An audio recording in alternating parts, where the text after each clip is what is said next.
Boa noite aí, galera. É um prazer hoje começar aqui a nossa primeira live da Claraboia Espeleológica, edição online aqui, um evento organizado pela Sociedade Excursionista Espeleológica dos alunos da Escola de Minas e Universidade Federal de Ouro Preto. Meu nome é Isaac, eu sou docente da Universidade Federal de Ouro Preto, no Departamento de Geologia, e também tenho a honra aqui de participar, né, do grupo de espeleologia da SE já há mais de 3 anos. Né? Hoje, a gente vai aqui entrevistar a nossa querida Bárbara Zambelli. Boa noite, Bárbara. Vou passar a Boa palavra. noite. Vou Boa passar. noite, gente. Como o Isaac falou, eu sou a Bárbara, eu sou geóloga, me formei em Ouro Preto, participei da SPE durante toda a minha graduação e fiz parte da diretoria de imprensa e divulgação. Esse foi meu primeiro contato assim, com a divulgação científica. Desde então, já participei de várias outras coisas. Em 2017, eu comecei a escrever para o blog do Geology for Global Development, que está dentro do site da European Geoscience Union. E ano passado fundei a Ponte, que é um coletivo que visa conectar saberes, né, que é aproximar o conhecimento geocientífico da comunidade. A gente está bastante focado em divulgação científica. E é isso, já estou atuando nessa área já tem um tempo. Espero que vocês tenham assistido minha palestra, que tenham gostado, tenham trazido várias perguntas para a gente debater aqui hoje. Muito obrigada pela oportunidade e pelo convite. Bom demais, Bárbara. Então, eu vou explicar aqui rapidinho como é que vai ser a nossa live, né? Primeiramente, queria pedir desculpas se tiver algum erro técnico, até mesmo que a gente se atrapalhe um pouco, que é a primeira vez que a gente está fazendo isso aqui, certo? Bom, esse primeiro bloco aqui da palestra da Bárbara ele foi sobre, né, o tema foi a credibilidade da ciência e a divulgação, né, da mesma. É um bloco muito interessante, né, principalmente por esse momento que a gente está vivendo aí de pós-verdades, né, até parece algo meio distópico aí na vida das pessoas, certo? E então é o seguinte, eu vou começar com algumas perguntas, certo? E depois a gente vê aqui os comentários dos nossos internautas aqui para interagir com a gente. Antes de perguntas aqui, eu queria dar um salve para o Egric, certo? Egric aí faz 41 anos, parabéns aí, galera. E vamos começar as nossas perguntas, certo? Se alguma coisa você quer falar aí, Bárbara, para complementar? Parabéns, Egric. Beleza, Bárbara. Então, vamos lá. Bom, então, como primeira pergunta aqui, a gente tem como qual o maior desafio do pesquisador para tornar a linguagem dos seus estudos mais palpável, né, à sociedade em geral? Essa é uma ótima pergunta, assim. Eu acho que para o pesquisador tornar a linguagem do trabalho dele mais acessível, a primeira coisa que ele tem que fazer é querer, sendo bem honesto, assim. E a segunda coisa é deixar o ego e a vaidade de lado um pouco. Porque quando o pesquisador está desenvolvendo uma pesquisa por vários anos, por vários meses, por muito tempo, ele acaba ficando muito apegado a todos aqueles detalhes que são muito importantes dentro do desenvolvimento da pesquisa dele. Mas esses detalhes, eles não são necessariamente importantes para o público em geral. Então, assim, é de fato você desapegar um pouco da sua vaidade científica e do seu ego e conseguir, de fato, aproximar o diálogo das pessoas com quem você está conversando. É você entender o seu interlocutor, entender o seu lugar de fala e traduzir aquilo da maneira mais simplificada, de uma maneira que aquelas pessoas vão conseguir, de fato, compreender o que você está falando, que você vai construir um diálogo. Certo, pode crer, né? Uma conversa mais humilde sempre constrói mais, né? No final. Bom demais, certo. Uma outra pergunta até, ela serve até para mim, né, como acadêmico, certo? Então, já que a gente está falando de divulgação, né, linguagem, a gente sabe que no país os nossos principais centros de desenvolvimento de pesquisa, né, ciências, são as universidades e os institutos federais, certo? Apesar desses centros eles terem eventos e projetos de extensão com o objetivo de né, alcançar a nossa sociedade em geral, a gente ainda tem certas falhas na divulgação científica, né? Você sabe, talvez, qual seria, né, opinar, né, fazer um comentário por que a gente ainda poderia estar tendo essas dificuldades dentro do meio acadêmico até? Eu acho que são alguns fatores, assim. Para começar, seria a compartimentação da ciência, de cada vez você ir separando mais, e as pessoas não conversarem para fora de seus pares. Então, assim, eu acho que o trabalho de pesquisa ele tem que ser cada vez mais interdisciplinar. E quando eu digo que ele é interdisciplinar, não é um geólogo conversando, um geofísico e um geoquímico, mas é, na verdade, um geólogo conversando com um psicólogo, que está conversando com um arquiteto, que está conversando com um político. E cada vez que a gente fala para fora dos nossos pares, a gente tem que repensar a maneira com que a gente vai conversar, que a gente vai construir esse diálogo, vai ter que repensar a escolha do vocabulário, enfim. E isso muitas vezes não é valorizado dentro da universidade, toda a divulgação científica, né? Porque a informação ela carrega consigo um poder. Então, assim, quem detém informação tem um certo poder sobre uma certa área, e às vezes não é de interesse comum de que todas as pessoas tenham acesso às mesmas informações. E, assim, a gente que está ali dentro da escola de Minas sabe o que é se dizer que vai fazer uma disciplina no IFAC ou lá no ICHS. Enfim, existe uma resistência muito grande, né, sobre você de fato querer sair da caixinha, conversar com pessoas de outras áreas. Isso não é valorizado aqui no Brasil, igual eu vejo que é em alguns outros países. Certo, a gente ainda tem um pensamento mais, né, individual das ciências, né, que elas não se misturam, certo? Pode crer. É uma coisa meio puritana, assim, que eu acho que ela não faz muito sentido quando você pensa no desenvolvimento da ciência mesmo, né, do que seria o conhecimento científico universal que estaria dentro da universidade. Pode crer. Boa crítica, Bárbara. Beleza, então vamos ver se tem alguma pergunta interessante aqui entre os nossos internautas aqui que está no nosso canal ao vivo, né? Deixa eu aproveitar aqui e dar um salve. Meu pai está aqui online. Thalita Gantos Avessa, salve. Marcelo Taylor, Caroline Jandoso, Olca Dedê, Lalia. Gente, só o pessoal aqui da pesada. Valeu demais, galera. Sabão, massa. Massa. Salve aí, galera, também, só para lembrar que é Isaac com C, não é Isaac com K, tá? Valeu aí. Vamos ver. Nossa, tem bastante comentário. Vou tomar um tempo aqui só para filtrar. Bárbara, se você quiser me ajudar também, né? Se você achar alguma coisa interessante, né, por favor. Vamos ver aqui. Tarará.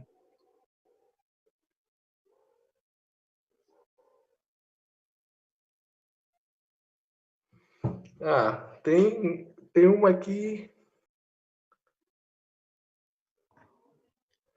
Tem uma aqui do. Você achou alguma? Eu vi uma do Felipe Geologia.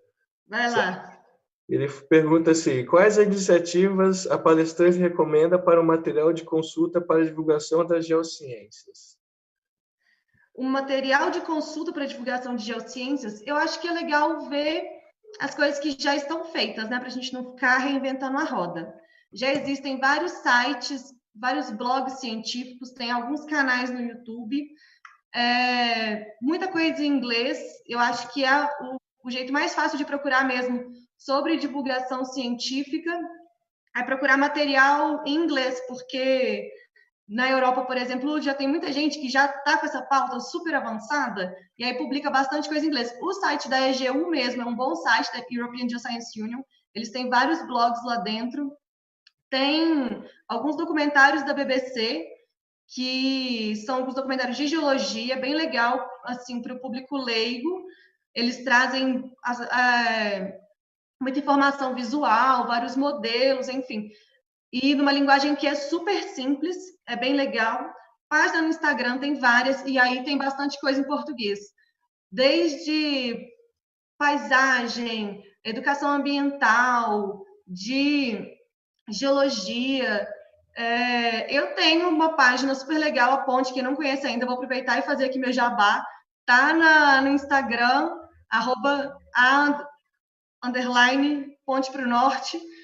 E a gente tem um site, um blog também, que tem exatamente esse intuito, né, de divulgar a ciência, de trazer o conhecimento geocientífico de uma maneira mais aplicada. É isso, eu acho que é procurar mesmo as iniciativas que já estão postas dentro das redes sociais.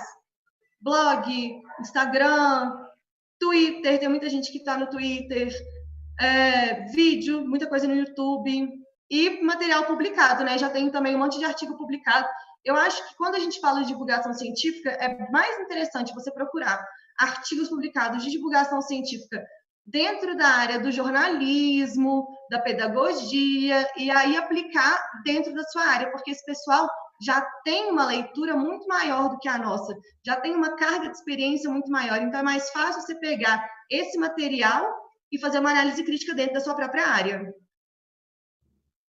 Massa, beleza, bom demais. Bárbara, enquanto você estava aqui respondendo o Felipe, teve uma outra pergunta aqui que mandaram bem legal, que é da Caroline Jandoso, né? Opa!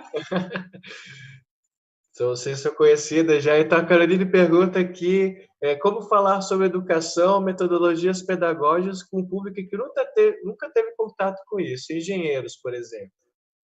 Nossa, essa é outra ótima pergunta. Eu acho que a primeira coisa para a gente falar com o público de engenheiros sobre educação tem que ser no momento em que esses engenheiros eles procuraram sobre o assunto. Tipo, quando você faz um evento que tem várias coisas acontecendo ao mesmo tempo, e aí você coloca uma parte sobre educação, sobre divulgação científica, e aí as pessoas que procurarem já são aquelas que estão interessadas.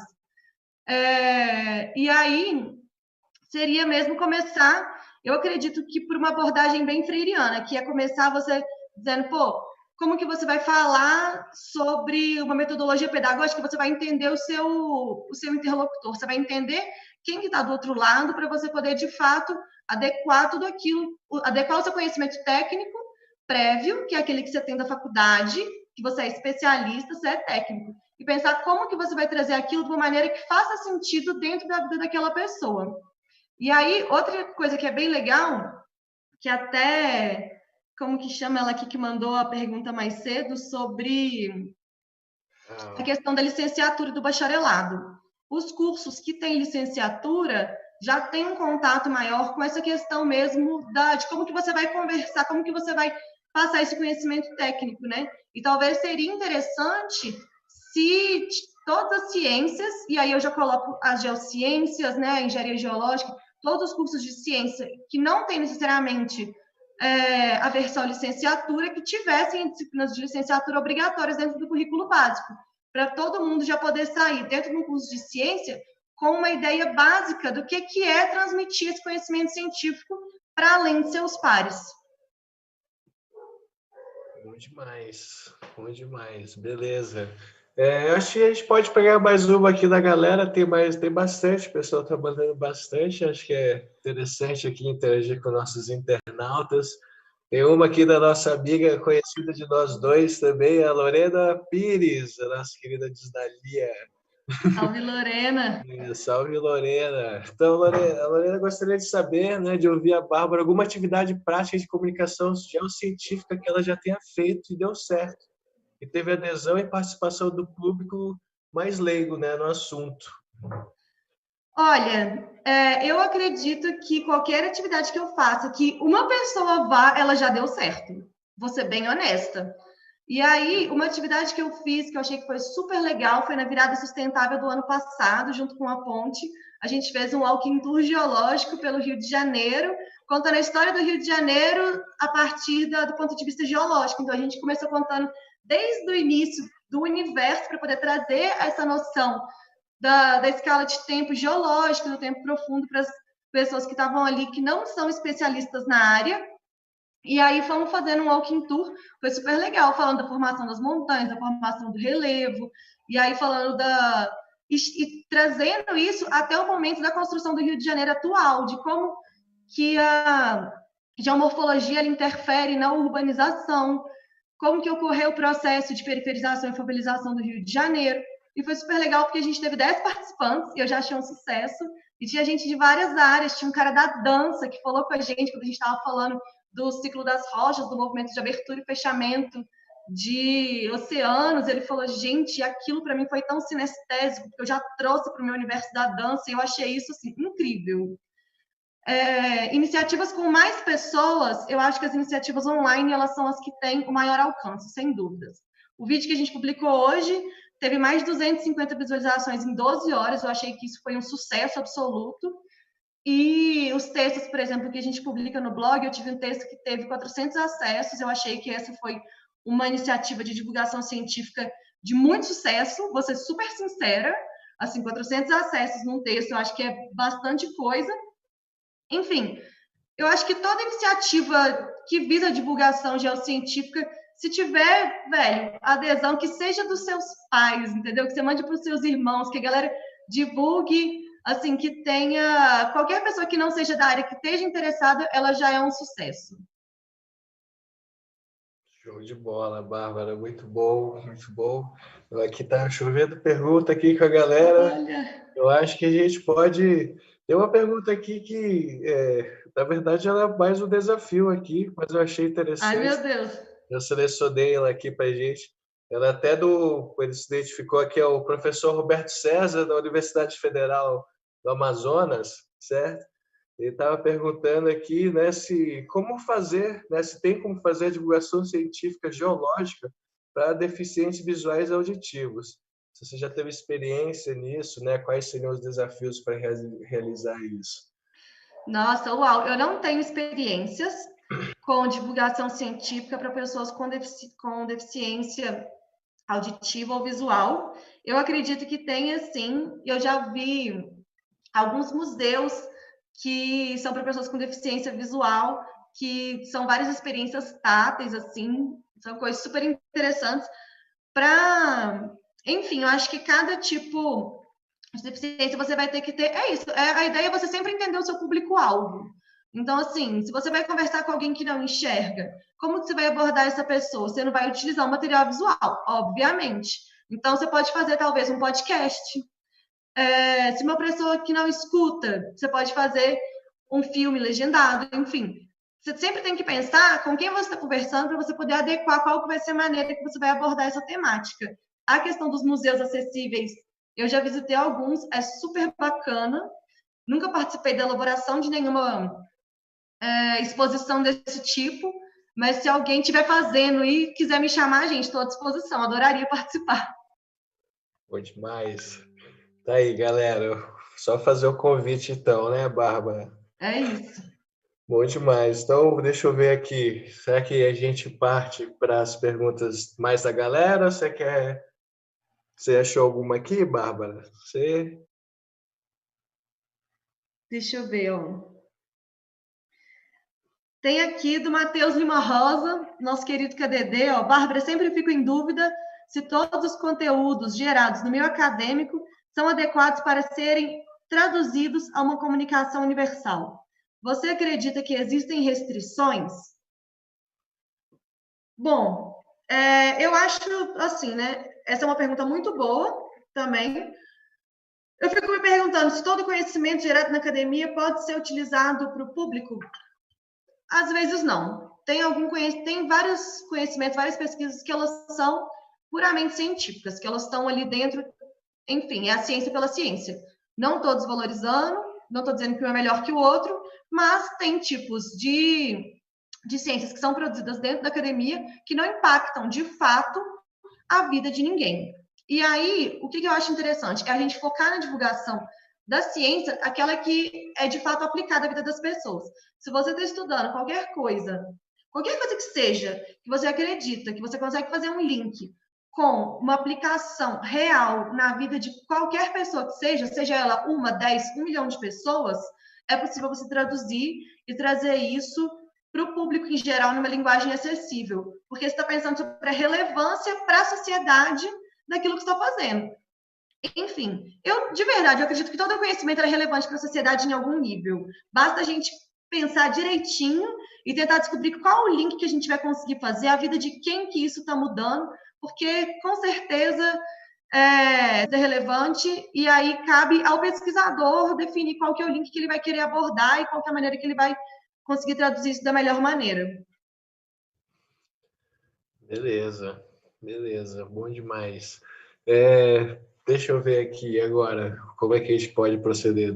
Tem bastante pergunta aqui da galera, a gente pode continuar vendo aqui a pergunta do pessoal, mais um pouquinho, acho que tá bem legal aí a interação com a galera. Deixa eu ver aqui. Tem uma aqui, aqui do Márcio. Opa, é isso. Márcio Roberto Alves dos Santos, né? Ele pergunta como você vê o turismo no Peruaçu? Positivo, negativo? O que acha do parque, né? De sua vista, da sua vista da Do ponto de sua vista área, né? da Da sua vista da sua área. área. Isso é. Bom, olha, eu vou dizer aqui, eu fui no Peruaçu uma vez, visitei lá no final do ano passado. Os meninos, durante a palestra que vai ter de espeleoturismo, vão abordar isso, exatamente a temática do Peruaçu, mais profundamente. Então, já peço desculpa de antemão se eu estiver falando alguma bobagem para quem é especialista de fato em turismo. Eu, como geóloga, visitei lá no passado, levei minha família. Eu achei que o turismo está super bem estruturado dentro do parque, que as áreas que são para os turistas acessarem, elas estão bem delimitadas. Enfim, tem um monte de placa explicando um monte de coisa, e está super claro, está super bem ilustrado. Você só pode fazer o turismo lá guiado, e os guias geralmente são guias que fazem parte da comunidade local, então você está fomentando um turismo de base local. As cavernas, elas são muito grandes em sua maioria, então o impacto da visitação em termos, né, tipo, do tamanho da caverna, o impacto de fato da visitação, ele não é muito alto. As cavernas, elas são todas monitoradas com data logger, então eles estão vendo se está alterando umidade, se está alterando temperatura, como é que está, de fato, como que o turismo está afetando dentro das cavernas. Aquelas que são maiores, mais amplas, que têm um aporte energético maior, eles fizeram todas as passarelas, as áreas para você pisar de madeira. Então, assim, o impacto visual é pequeno, o impacto, de fato, dos níveis trópicos dentro da caverna, ele é pequeno. Você está andando sempre em algum caminho já pré-determinado dentro das cavernas. Aquelas que têm uma energia mais baixa, eles fizeram as passarelas de inox para poder não alterar o aporte energético dentro da caverna e alterar a fauna lá dentro, consequentemente. Enfim, eu acho que o turismo lá está super legal, sinceramente. Tá tudo novinho, a estrutura do parque tá super bacana, é lindo, maravilhoso. Eu levei minha família que nunca tinha ido em caverna, então foi uma experiência muito legal para todo mundo. Lá tem muita arqueologia, então, assim, é um ponto que eu considero que é super importante, que é, de fato, você ter parques com cavernas que são abertas à visitação, para que o público leigo, o público que não é especialista, e para o público que é especialista. É meu sonho visitar o Peruaçu desde que eu conheço caverna, para ter essa chance, de fato, de ir lá, de ver como é que é, sabe, de sentir a diferença do clima, de ver onde que tem cerâmica, onde que tem pintura, onde que tem urna funerária, como é que são essas cavernas. E aí, enfim, de ter, de fato, esse contato mais próximo com a natureza. Eu analiso isso de uma maneira muito positiva.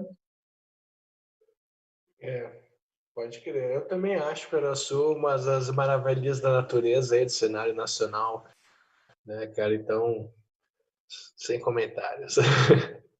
Bom, Bárbara, eu acho que agora eu vou fazer uma pergunta minha aqui, que está no nosso circuito, certo? Aí a gente vai intercalando também, enquanto vai aparecendo mais coisas. É, beleza. Tem uma. Vamos ver aqui. Bom, eu queria perguntar para você, assim, qual seria o melhor momento, né, para a gente introduzir, né, incluir a ciência na vida da construção de um ser, né, na fase educacional dele. Qual seria o melhor momento para a gente fazer isso? Para introduzir a ciência, A ciência, assim, ele começar a ter os primeiros contatos para ele começar a dar até mais valor, né? Que é o que a maioria de nós atinge dentro da universidade, né? gente, eu acho que nasceu é isso, entendeu? Tá no mundo. Tudo, tipo, você vai explicar todos os fenômenos naturais, eles são científicos. A vida, você vai explicar, ela é um processo científico, assim. E aí vai também muito da sua capacidade de comunicador científico de traduzir isso para uma linguagem que é acessível para uma criança. Mas eu acredito que a ciência, ela já, pô, aprendeu, nasceu, você já conversa com a criança, você vai conversando com ela, mandando a real, assim, aprendeu a conversar. É isso, gente. Aprendeu a conversar. Por que eu tô descalço e o piso de pedra é frio e o piso de madeira não é frio? Isso é ciência, sabe? Tipo, a água, por que a água ferve? Por que o mundo gira? Por que venta? Por que tem onda? Pode crer. Observar e questionar, né? Pode crer. Bom, aí, então já emendando essa aqui é uma boa, né? Beleza, então a gente tem a ideia de a melhor fase de introdução no início da vida do ser ali, mas aí a gente tem o nosso público mais antigo, né? Aquele público mais old school, que teve já a sua vivência de vida, a universidade da vida, que a gente fala, certo? Que já é um público um pouco mais, já tem até, às vezes, até um certo viés de paradoxos religiosos ou de princípios mesmo construídos muito sólidos. Como é que a gente consegue atingir esse público, né, que tem uma certa, às vezes, né, não todos, é óbvio que não, mas às vezes tem uma certa descredibilidade muito grande com o público da Mais ciência, jovem. e principalmente mais Gente, essa pergunta ela é muito capciosa, ainda mais agora em tempos de Covid, que a gente está vendo aí o tanto que velho é teimoso. Gente, velhos, me desculpem, mas vocês sabem que vocês são. E aí, é muito difícil, porque quem que assistiu a palestra viu que eu falei sobre os 3 aspectos psicológicos de quando uma pessoa é confrontada com um fato novo, como que ela vai reagir. Então, assim, se a gente já sabe que se uma pessoa ela tem uma crença, ela acredita fortemente naquilo, não funciona você trazer um fato e falar, olha, isso aqui que é certo, o que você acredita não é verdade, porque isso não funciona. A pessoa, tipo, ela vai criar alguma armadilha psicológica para poder descredibilizar o fato, e ela não vai mudar a opinião dela. Então, assim, a melhor maneira de você conversar com uma pessoa teimosa e que acredita em alguma coisa, e você, na verdade, quer levar um ponto de vista diferente, ou você quer levar um fato que confronta aquilo de frente, a melhor maneira é você ir desarmado. É você chegar na moral, assim, na humildade e conversar com a pessoa numa boa, porque a partir do momento que você chega levando, tipo, acreditando que você está indo levar um conhecimento e acreditando que aquilo que você sabe é melhor ou é mais importante, é mais relevante do que aquilo que a outra pessoa acredita, ou, enfim, o que ela sabe, na hora você já rompe e a comunicação não vai ser efetiva de maneira alguma. Então, assim, você tem que, de fato, assumir um lugar de escuta. Quando você vai conversar com uma pessoa, você tem que assumir um lugar de escuta, perguntar para ela o que ela acredita, por que ela acredita naquilo, e, de fato, entender por que ela acredita naquilo, o que levou ela a acreditar naquilo, e ter um diálogo, assim, absolutamente desarmado. Talvez vocês consigam construir alguma coisa a partir daí. certo. Voltamos à humildade, né, da divulgação do conhecimento, né? Sempre sendo humilde nas nossas palavras. Isso é verdade, viu, Bar? Agora, então, né, fiz as perguntas aqui. Tem uma outra pergunta aqui dos nossos internautas. Esse é do nosso querido professor Paulo de Tarso. Salve, salve Paulo. Salve, professor. Paulo pergunta aqui, né, Bárbara, em suas andanças pela Europa, você visitou algum geomuseu a céu aberto? Você já visitou algum geomuseu a céu aberto? Como é a comunicação visual neles? É diferente de um geoparque? Bom te ouvir. Massa, bom demais, Paulo. Feliz que você está aqui com a gente. Bom, eu não visitei nenhum geomuseu a céu aberto. Quando eu estava por lá, eu não conhecia, não sabia que existia. Depois voltei e fiquei pensando: ai meu Deus, tanta coisa para ver, eu perdi a chance. Visitei um geoparque quando eu estava na China, lá no sudeste da China, na província de Guangxi. É um geoparque incrível, todo de calcário, umas torres de calcários maravilhosas, assim, umas passarelas flutuantes, umas coisas malucas, calcário vermelho, um monte de coisa que eu nunca tinha nem visto na vida. Eles trazem bastante informação visual, placas com informações visuais, e as visitas são guiadas. Mais uma vez, e aí os guias eles têm um treinamento. Quando eu fui nesse parque na China, o guia tinha um treinamento em inglês para poder conseguir conversar com a gente. Então era já um treinamento mais específico para gringo. E aí, assim, era super legal, mas é mais ou menos que nem a gente tem em parques aqui mesmo. Era tudo placa, desenhos, e tinha, a maioria estava com informação só em chinês. Não tinha em nenhuma outra língua, assim. E aí eu achei bem deficiente. Certo. Beleza, Bárbara. Vamos ver aqui mais alguma pergunta dos nossos amigos internautas aqui. Vamos ver. Olha, a Passa. Thalita Gantz colocou aqui um ponto que eu acho que é super importante, que ela disse que a gente precisa entender que a ciência não é a palavra que vai salvar as pessoas. Existem cosmovisões vivenciadas que vão além, que não vêm da ciência. A praxis é a prática que se alimenta da teoria e vice-versa. Isso é até uma coisa que a gente estava conversando mais cedo, Isaac, sobre a ultravalorização do conhecimento científico em detrimento de conhecimentos tradicionais. Que é o que eu digo, tipo, quando você vai, talvez, você vai numa comunidade tradicional e aí, você, sei lá, vai fazer um trabalho de hidrogeologia. Você vai chegar lá, você não vai levar o conhecimento para lugar nenhum. A gente como se leva conhecimento para lugar nenhum. Essa é uma visão muito colonizadora de que a pessoa, o cientista, de que o conhecimento que ele vem de dentro da universidade, de um homem branco, e vai civilizar os selvagens, né? O conhecimento, ele já existe. Ele já está aí, tem muito tempo, e muito conhecimento é construído a partir da prática. Então, mais uma vez, a questão da humildade. Cabe ao cientista calçar o chinelinho dele da humildade e ir atrás dos outros conhecimentos que não são construídos dentro da universidade, e aí, de fato, conseguir construir o diálogo, a praxis, né, através da dialética, do diálogo, de você aproximar mesmo aquilo que você tem de conhecimento técnico e agregar aos conhecimentos tradicionais. Nunca um desmerecendo o outro, mas sempre somando. Pode crer. Pode crer. Tem uma, então, já que a gente já está falando do comentário da Thalita, ela também mandou uma pergunta antes, que era o que a Bárbara acha da educação ambiental e divulgação geocientífica politicamente neutra? Eu acho que ela não existe. Não existe. Gente, sinceramente, tudo é política. Não tem como você falar que um debate ele é apolítico, porque a partir do momento que você se coloca de um ponto de vista neutro, neutralidade, ela mascara o seu ponto, na verdade, o seu posicionamento, porque quem é neutro do lado de quem está no poder. E isso não é neutralidade. Pode crer. Né? Lavar as mãos, né? Nem sempre é. Nunca é lavar as mãos. Exatamente. Exato.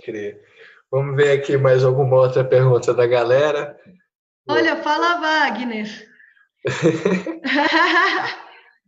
Salve aí, galera. Salve, galera que entrou depois aí, esquenta. Ó, Claudão, boa noite. Grande Claudão. Vamos ver aqui. Deixa eu ver aqui de selecionados. Tem uma do. Não sei se essa eu já fiz. Talvez é do Mota00. Opinião sobre a divulgação da geociência junto com o turismo. Você acredita que o objetivo é difundir o conhecimento é realizado ou acaba ficando entre linhas? Olha, eu acho que a divulgação científica junto com o turismo, se esse for o objetivo desde o princípio, é maravilhoso. Pode ser muito bem feito, que nem eu falei sobre a questão do Peruaçu, né? Eu acho que não tem como eu falar que todo mundo tem que proteger as cavernas se você nunca foi numa caverna. Tô nem aí. Então, assim, o turismo, ele de fato, ele aproxima as pessoas do objeto de estudo, né? Dos cientistas. Então, eu, como geocientista, eu estudo o planeta Terra, eu quero que a pessoa vá lá fora e veja aquilo que eu estou estudando, que eu estou falando. Pô, essa montanha ela é importante, mas se eu te mostro uma foto da montanha, é diferente de você ir lá na montanha e botar a mão nela, entender de fato, ver como é que aquilo está na natureza. Agora, assim, é importante que a questão da divulgação científica ela venha junto com a implementação do turismo. Então, quando você for de fato, a gente vai abrir uma trilha, como que a gente pode fazer para poder divulgar alguma científica nessa trilha, seja ela biológica, seja ela geológica, enfim. Quais são os profissionais que a gente pode chamar para poder acrescentar na nossa discussão, que a gente pode acrescentar algum debate científico, algum conhecimento científico dentro de um roteiro turístico já proposto. E aí vai, mais uma vez, dentro da questão da interdisciplinaridade que eu falei mais cedo, é a gente trabalhar com pessoas de várias áreas, porque isso só tem a agregar. Show, sempre agregar com a galera aí mesmo, né? Tentar fazer um trabalho em conjunto, né? Sempre a sociedade em conjunto é muito melhor do que o individualismo. Com certeza. Com certeza. Vamos ver aqui se tem mais alguma coisa interessante aqui da galera. Você achar aí também alguma que você queira aí, Bárbara? Fica à vontade. Tem umas lá do início, talvez. Tem aqui do nosso amigo Marcelo Taylor também, que teve lá no início, acabou passando batido. Bárbara, Bárbara, quais você acha que são os canais mais eficientes para atingir a sociedade a mensagem de que as cavernas são importantes?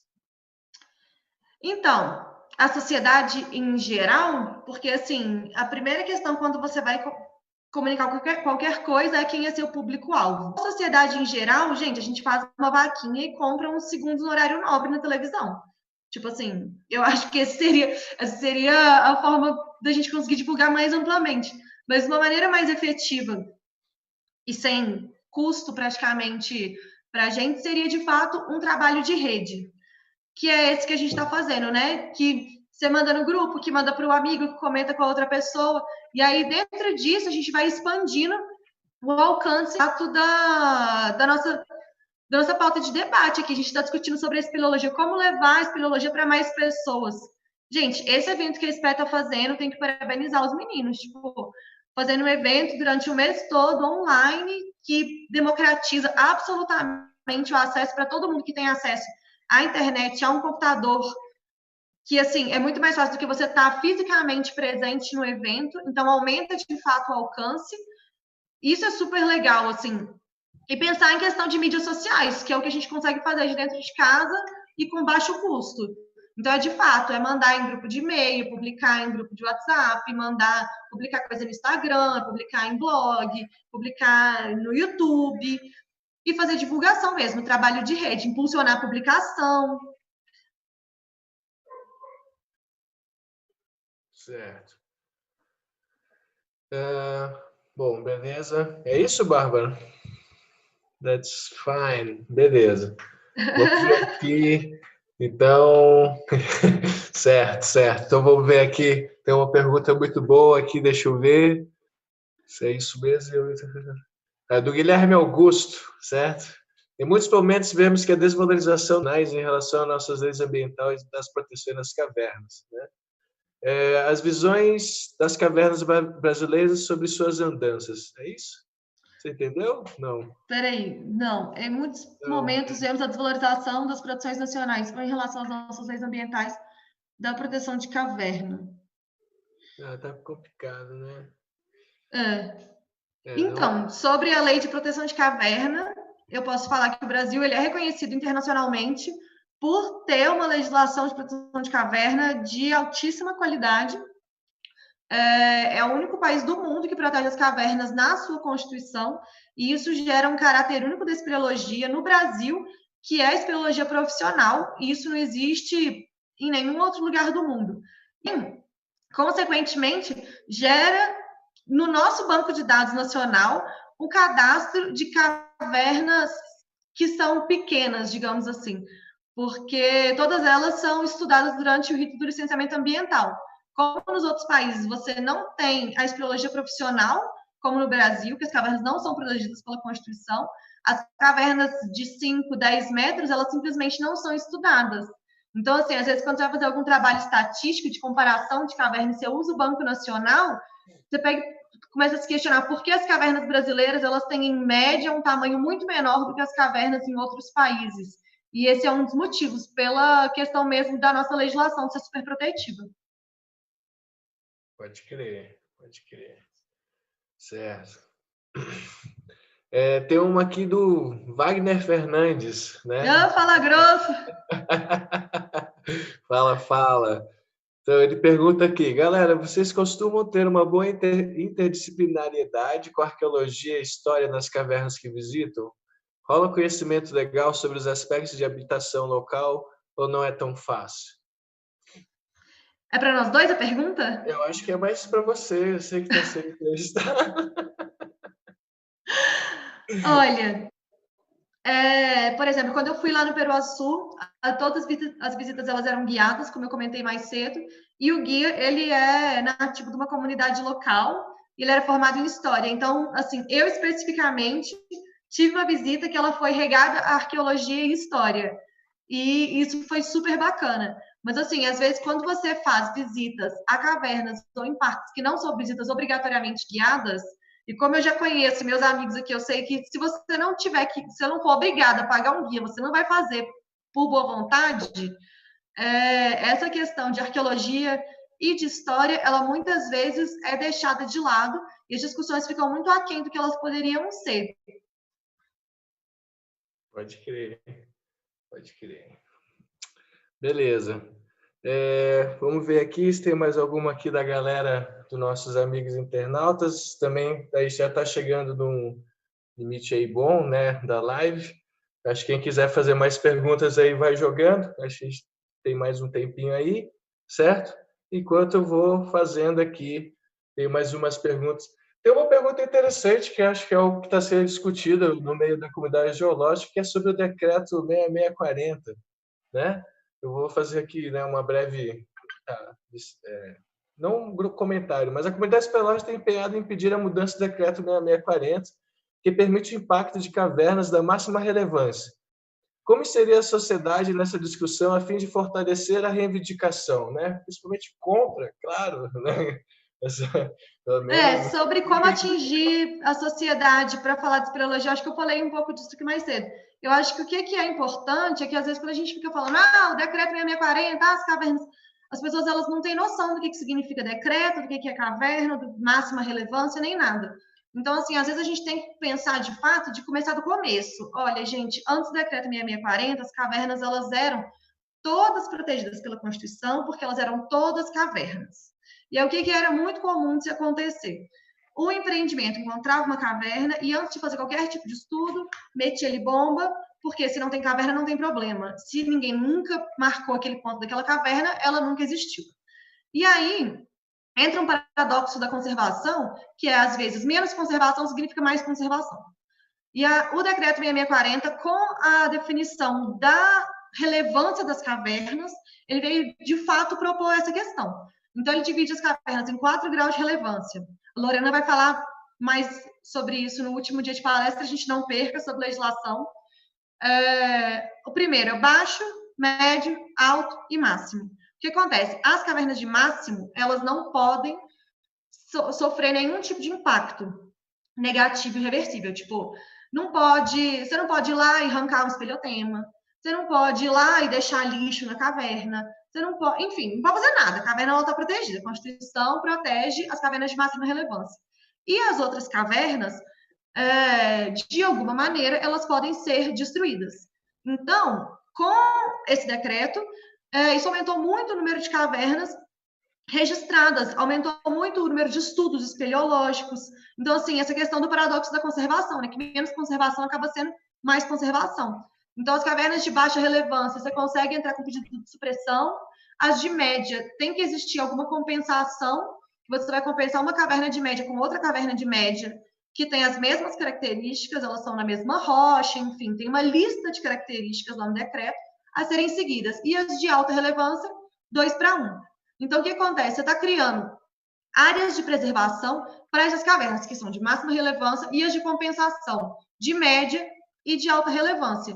E o que a alteração do decreto está querendo fazer é tirar a proteção dessas cavernas que é assegurada pela Constituição. Então, assim, quem que tem caverna protegida? Quem que estuda caverna? Quem estuda caverna? Grandes empreendimentos. Então, assim, talvez seja mesmo essa questão. Como que a gente vai levantar essa questão para o grande público? Um evento como esse, eu acho que é um ótimo começo, assim, mas de fato a gente se posicionar publicamente, utilizar as mídias sociais, fazer um trabalho de rede e trazer para as pessoas o porquê que elas deveriam se importar com essa questão. Pode crer. Trabalho de rede, então, né? Esse seria o principal meio aí para levar isso uma reivindicação melhor. Beleza, tem mais uma, né? Quer complementar, Bárbara? Pode. Não, seria, na verdade, o trabalho de rede e você conseguir, de fato, traduzir a relevância da preservação das cavernas. Então, assim, não só a divulgação pela divulgação, mas a divulgação com um propósito, né? Com um objetivo. Você conseguir trazer isso para com que as pessoas elas se sintam tocadas, tipo, é aquela questão, aquilo que você está divulgando, se ele tem relevância na vida das pessoas, tipo, elas têm que entender que é relevante discutir sobre a proteção de caverna, de fato, de proteger as cavernas, porque para o espeleólogo isso é muito claro. Então, assim, nossa missão como espeleólogo é deixar claro para as pessoas de que é importante preservar as cavernas e fazer isso através do trabalho de rede. Certo, perfeito. Olha, acho que eu vou abrir mais uma pergunta ou duas aqui para os nossos internautas, certo? E aí depois a gente pode fechar mais uma pergunta e finalizar a nossa live, ok? Se alguém tiver aqui mais interessado também pode jogar, dependendo do tempo a gente pode incrementar aqui, certo? As perguntas. Tem uma pergunta interessante que é da Diana Caroline. Ela fala assim: como você acha que a divulgação científica dentro do próprio ramo da espeleologia, entre as áreas de conhecimento e até mesmo com relação à história da espeleologia? Como que eu acho que é a divulgação científica dentro da espeleologia? Deficiente. Eu acho que essa é uma boa palavra. Existem vários projetos, vários deles pontuais. Eu estou vendo recentemente crescendo o número de iniciativas para agregar espeleólogos e espeleólogas do Brasil, principalmente agora nesse momento de pandemia que está todo mundo online, então todo mundo se volta para as redes sociais para poder se conectar, para poder estar junto, né, e de fato criar uma coesão dentro desse grupo. Até hoje, assim, não vi nenhuma iniciativa que tivesse de fato um alcance nacional para além dos espeleólogos. Existem várias iniciativas que elas são interestaduais, são super legais. Entrei agora recentemente no grupo das caverneiras, que são as mulheres espeleólogas do Brasil, estou achando super legal juntar essa galera de vários estados e tudo mais, mas assim, a abrangência, por enquanto, ainda é bastante restrita aos espeleólogos. Eu acho que, por enquanto, a gente ainda está bem nos primeiros passos, né? Estamos engatinhando aí na longa caminhada. Até mesmo nosso próprio meio, né? Infelizmente, a gente está, né, construindo o nosso próprio meio, que é fazer ciência, né? Isso é extremamente paradoxal, né? Não, isso é muito maluco. Aí a Kelly ainda colocou, né, até sobre a relação com a história da espeleologia. Até mesmo em Lagoa Santa, que é aí onde que Lund passou a maior parte da vida dele, eu acredito que tem muita gente que não faz nem ideia de quem que foi Lund, apesar de ter autoescola Lund, lanchonete Lund, avenida Lund, e isso que está aqui, né, onde que ele morou muitos anos, até morrer. Gente, eu falei isso no vídeo, tô morando lá no Rio de Janeiro, você fala espeleologia, a galera fala, tá rindo você, assim, ninguém faz ideia do que você tá falando, assim, tipo, se até aqui que a gente tá na terra das cavernas, não é muito, não é abrangente. Pode crer. Pode crer. Beleza, Tomé. Acho que dá tempo de fazer mais uma pergunta aí. E aí a gente pode encerrar. Diana. Vamos abrir aqui a última pergunta aqui para algum internauta aqui. São várias, então se você achar uma também que você queira interessante aí, Bárbara. Nossa, deixa eu ver. O Matheus Lima Rosa mandou várias aqui. No meio geológico, é amplamente discutido que na sociedade em geral, ao menos no Brasil, não tem o menor conhecimento da aplicação dos bens minerais nos produtos do dia a dia. Verdade. Por outro lado, as pessoas do meio espeleológico ambiental é unanimidade que as cavernas devem ser protegidas. Já a sociedade em geral não tem uma opinião formada. Também não sei. O conhecimento acerca da importância do patrimônio espeleológico não está associado à importância da mineração na sociedade? Ou melhor, o conhecimento acerca da importância do patrimônio espeleológico não está associado ao conhecimento da importância da mineração na sociedade? Sim, eu acho que essa questão da mineração, ela está bastante associada ao modo de produção e consumo que a gente vive hoje dentro do sistema econômico vigente.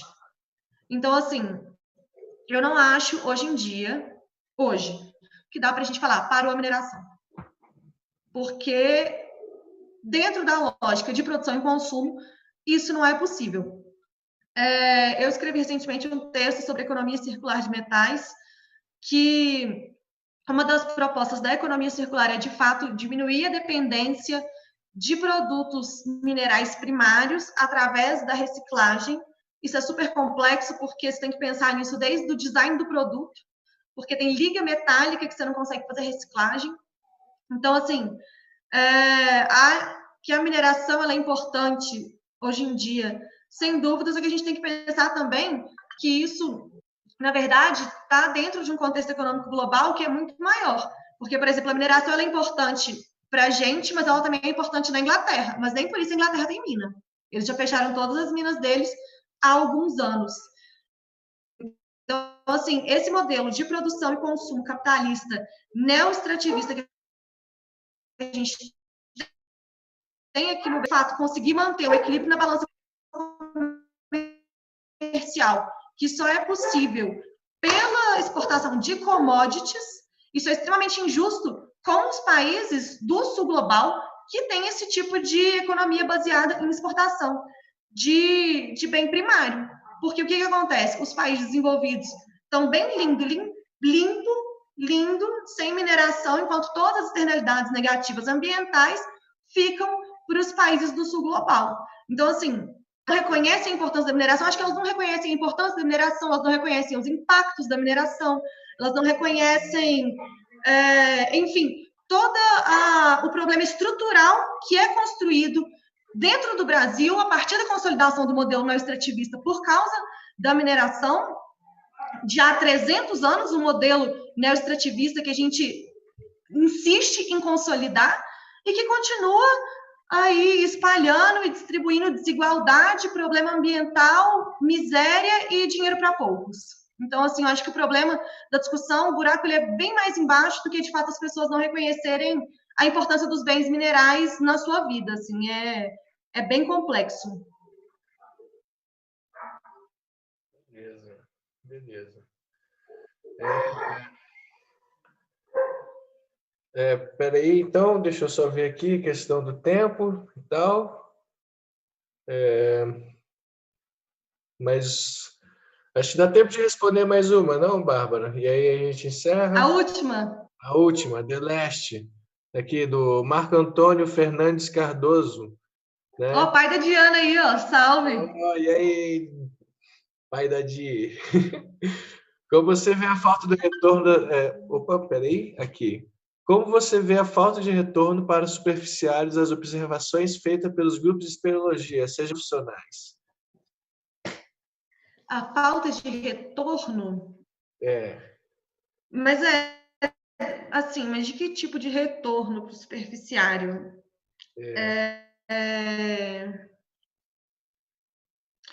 Essa questão da falta de retorno para o superficiário. Bom, se os espeleólogos eles são amadores, a gente tem que ver o que eles conseguem contribuir, né? Se é de fato o mínimo que seria sentar com o superficiário, trocar uma ideia com ele, mostrar ali o mapa que você está fazendo na caverna, explicar por que você foi ali, trazer de fato a discussão do valor do karst, das cavernas, da história, da arqueologia, assim, trazer isso tudo para a discussão. Agora, quando a gente fala de espeleologia profissional, o buraco também é muito mais embaixo, né? Muito mais complexo, porque às vezes você não tem nem essa liberdade de conversar com o superficiário sobre o que você está fazendo ali, muitas vezes porque os contratos que a gente trabalha são contratos sigilosos. Então, assim, é bem complicado essa questão do superficiário. Pode crer. Beleza, então. Eu acho que mais alguma questão de tempo? Como é que você está aí, Bárbara? Tá de boa? Que tem alguma especial que você quer responder? Também, claro. Deixa eu ver. Nossa, gente, ó, conflito, só vou dizer que é muito complicado. No final assim, da live já me aperta sem me abraçar. KDD, te mando o texto. Tá no blog da Ponte, gente. A Ponte para o Norte /blog. Tá tudo lá meus textos, quem tiver curiosidade.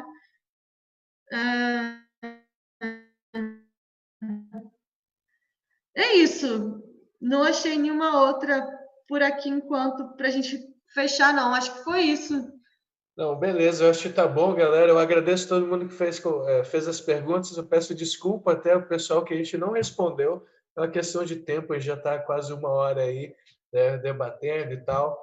Eu queria agradecer a participação da Bárbara. Muito obrigado, Bárbara. Foi um prazer aí fazer essa live com você. Parabéns pelo vídeo. A SE também agradece, né, muito você. Muito obrigado. E deixo aí, você tem alguma palavra final que você queira fazer antes da gente encerrar aqui? É isso, gente. Agradeço muito. Ó, tem uma última pergunta do Caio. Por que as cavernas são importantes? Minha resposta é: fica ligado na Claraboia Espeleológica. Tem ainda muitos grupos de palestra vindo por aí. Eu espero que eles possam te responder melhor essa pergunta de uma maneira mais detalhada. Gente, muito obrigada a todo mundo que veio aqui, participou com a gente da live, que mandou pergunta, que interagiu. Valeu demais. Beijo grande. É nóis. Perfeito, Bárbara. Então, obrigado aí, pessoal. Antes de encerrar a live aqui, eu tenho que dar um recado, né? Quinta-feira, às 8 horas, a gente vai ter, dia 7/5, a gente vai ter uma outra dos nossos